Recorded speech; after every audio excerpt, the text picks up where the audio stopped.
2020년 5월 29일 아침 하나님께서 우리에게 주신 말씀은 요한일서 5장입니다. 요한일서는 5장으로 마무리되고 있습니다. 보통 신약 성경의 서신과 편지들은 인사말로 마무리되곤 하는데 요한일서는 특이하게 마지막에 안부도 없고 인사도 따로 없습니다. 다만 요한일서 전체적인 내용을 요약하면서 마무리되고 있습니다. 1장부터 4장까지 사도 요한은 자신이 사랑하는 교회를 향해서 많은 경고와 권면을 전달했습니다. 특히 미혹하는 자들의 말에 귀 기울이지 말고 오로지 자신이 전해줬던 예수님에 대한 이야기를 기억할 것을 강조했습니다. 미혹하는 자들은 겉으로 보기에는 교회를 다니고 있었고 하나님을 믿는다고 했지만 정작 예수님은 믿지 않았습니다. 예수님이 평범한 인간이었다고 생각했고 예수님을 믿어서 구원받지 못한다고 생각했습니다. 그런 잘못된 생각에 대해 사도 요한은 그리스도인들은 예수님의 참된 모습을 알고 있다고 말합니다. 예수님께서는 우리의 죄를 대신해서 죽으신 대언자이시고 화목제물이셨습니다. 예수님을 알기 위해서는 예수님께서 우리의 죄를 위해서 죽으셨다는 사실을 믿어야 합니다.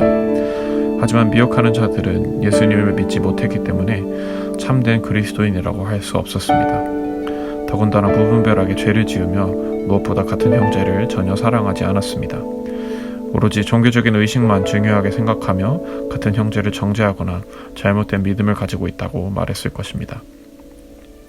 그래서 사도 요한은 미혹하는 자들을 따르지 말고 먼저 교회 안에 있는 다른 형제들을 사랑하라고 말합니다. 진정으로 예수님을 믿고 따르고 있다는 증거는 바로 내 형제를 사랑하는 것입니다. 때문에 사도 요한은 서로 사랑하라는 계명을 지키라고 말합니다.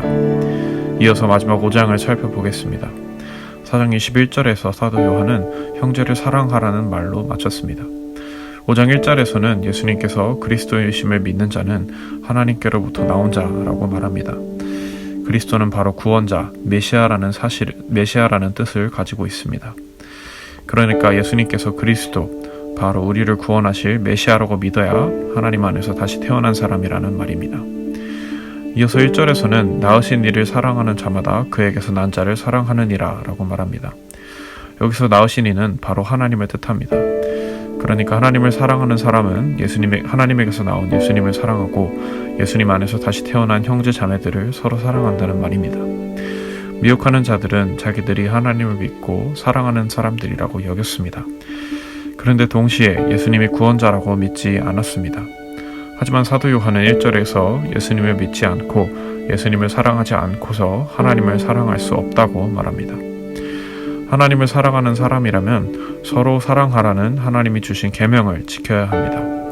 하나님께서 주신 계명을 지키는 사람은 바로 형제 자매를 서로 사랑하는 사람입니다. 4절에서는 하나님께로부터 나온 사람, 즉 하나님 안에서 다시 태어난 그리스도인은 세상을 이긴다고 말합니다. 그런데 그리스도인은 대체 무엇으로 세상을 이길 수 있을까요? 바로 믿음입니다. 그런데 무엇을 믿는 믿음이냐? 바로 5절에서 나오는 대로 예수님께서 하나님의 아들 되시고 우리를 위해서 죽으시고 부활하신 메시아, 구원자라는 사실을 믿는 것이 바로 세상을 이기는 믿음입니다. 여기서 사도 요한이 말하는 세상은 무엇일까요? 예수님이 필요 없다고 거부하고 제멋대로 살아가려는 미혹하는 자들이 살아가는 그런 세상을 의미한다고 볼 수 있습니다. 미혹하는 자들은 영혼과 육체를 분리된 것으로 생각했습니다. 그 결과 예수님께서 육신을 입고 진짜 사람으로 이 땅에 오셨다는 사실을 부정했고 예수님께서 우리를 위해서 죽으셨다는 사실도 중요하게 여기지 않았습니다. 예수님께서 서로 사랑하라고 하셨던 계명도 지키지 않고 다른 형제 자매를 정죄하게 됐습니다. 더 나아가서 미혹하는 자들은 육체를 소중히 여기지 않고 극단적으로 양면적인 모습을 보였습니다.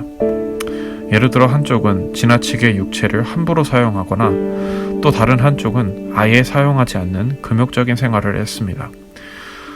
육체를 지나치게 함부로 사용하는 쪽은 극단적으로 폭식을 하거나 가정을 떠나서 성적으로 문란한 생활을 하거나 쾌락을 즐기는 쪽이 있었습니다.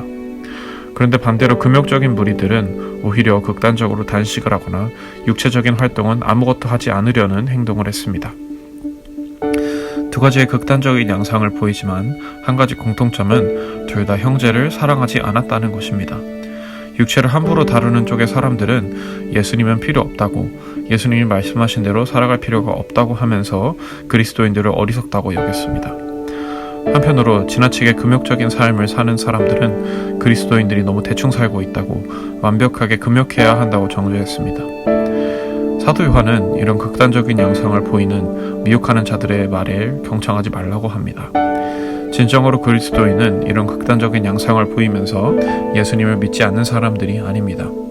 진정으로 하나님을 믿는 사람은 바로 예수님께서 우리의 구원자 되신다는 사실을 믿고 형제 자매를 서로 사랑하는 사람들입니다. 6절부터 8절에서는 물과 피로 예수님이 임하셨다고 말하고 있습니다. 이 말은 예수님께서 침례를 물에서 받으실 때 십자가에서 죽으시면서 피를 흘리실 때 하나님의 뜻을 드러내고 하나님의 아들이심을 보여주셨다는 말입니다. 예수님께서 침례를 받으실 때 성령이 비둘기와 같은 모습으로 내려와서 하나님께서 이는 내 사랑하는 아들이라 하고 선포하셨습니다. 그리고 십자가에서 죽으실 때는 하나님의 뜻, 곧 세상의 사람들을 위하여 자신의 독생자를 보내신 사랑을 보여주셨습니다. 이렇게 예수님은 침례와 십자가의 죽음, 물과 피를 통해서 하나님의 뜻을 보여주셨습니다. 그러니 9절에서는 이러한 증거들을 믿고 예수님께서 참된 하나님의 아들 되시고 구원자 되신다는 사실을 믿고 증언하라고 얘기합니다. 9절부터 12절에서 얘기하는 증거라는 단어는 증거라는 뜻도 되지만 한편으로는 증언이라는 뜻도 됩니다. 하나님을 믿는 사람이라면 하나님이 보내신 아들도 믿어야 할 것이고 예수님을 믿는 사람이라면 하나님도 믿어야 할 것입니다. 13절부터는 편지를 마치면서 결론이 나오게 됩니다. 편지를 읽고 사랑하는 교회의 사람들은 사실 이미 예수님을 믿는 사람들입니다. 하지만 사도 요한이 그들에게 편지를 쓰는 이유는 혹시 미혹하는 자들의 말에 속아서 예수님을 믿지 않게 될까 걱정하는 마음 때문입니다. 그래서 사도 요한은 사랑하는 교회 사람들에게 기도하라고 말합니다. 그런데 무엇을 위해 기도하느냐? 16절에서 얘기하는 사망에 이르지 아니하는 죄를 범한 형제를 위해서 기도하라고 말합니다. 여기서 사망에 이르지 않는 죄란 무슨 뜻일까요? 또 16절에서 말하는 사망에 이르게 하는 죄가 있다고 하는데 그러면 구원받지 못하고 영원한 지옥에서 죽게 되는 죄도 있다는 뜻일까요? 그렇지 않습니다. 여기서 말하는 사망에 이르게 하는 죄는 바로 미혹하는 자들, 예수님을 제대로 믿지 않는 사람들을 의미합니다. 이 사람들에게 구원의 기회가 영원히 없다고 말하는 것일까요? 그런 뜻이 아니라 만약에 미혹하는 자들이 지금처럼 계속해서 예수님을 믿지 않겠다고 고집을 부린다면 결국 나중에는 자기 자신의 고집으로 인해서 하나님을 만나지 못하고 하나님의 나라를 누리지 못하고 사망하게 될 것이라는 의미입니다. 그러니 16절에서 말하는 죄는 바로 예수님이 구세주 되시고 하나님의 아들 되시고 우리를 위해 죽으셨다는 사실을 믿지 않는 죄를 의미합니다. 사도 요한은 혹시 예수님을 제대로 믿지 못하는 형제나 자매가 있다면 그를 위해서 기도하라고 말하는 것입니다. 그래서 언젠가 그가 자신의 죄를 뉘우치고 돌아와서 다시 예수님을 믿고 하나님의 사랑을 경험하는 사람이 될 수 있도록 기도하라는 것입니다. 마지막으로 19절부터 21절에는 그리스도인은 곧 참된 자, 곧 바로 예수님이 그 안에 계시다고 말하고 있습니다. 하나님을 믿고 변화된 우리 안에는 예수님이 계십니다. 예수님께서는 항상 우리와 함께 계셔서 함께 계십니다. 그러니 만약 예수님께서 우리의 죄를 위해서 죽으시고 부활하셨다는 사실을 믿으신다면 꼭 예수님을 기억하고 사시기를 바랍니다. 사도 요한이 사랑하는 교회 안에는 예수님을 부정하는 미혹하는 자들이 있었습니다. 이들은 결정적으로 다른 형제 자매를 전혀 사랑하지 않았습니다.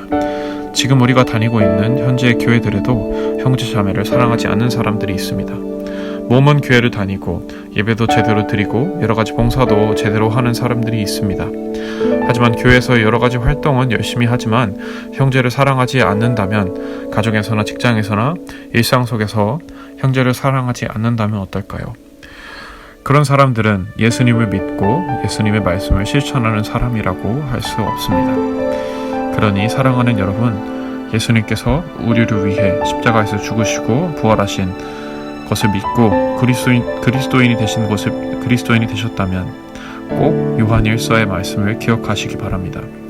진정한 그리스도인은 바로 예수님을 따라서 예수님의 사랑을 실천하는 사람입니다. 어렵고 힘든 사람들, 아프고 병든 사람들, 세상에서 고통에 허덕이는 사람들을 돕고 예수님의 사랑을 행동으로 보여주는 것이 바로 그리스도인입니다. 서로 사랑하며 세상을 향해 예수님의 사랑을 실천하는 여러분들이 되실 수 있기를 주님의 이름으로 축복합니다.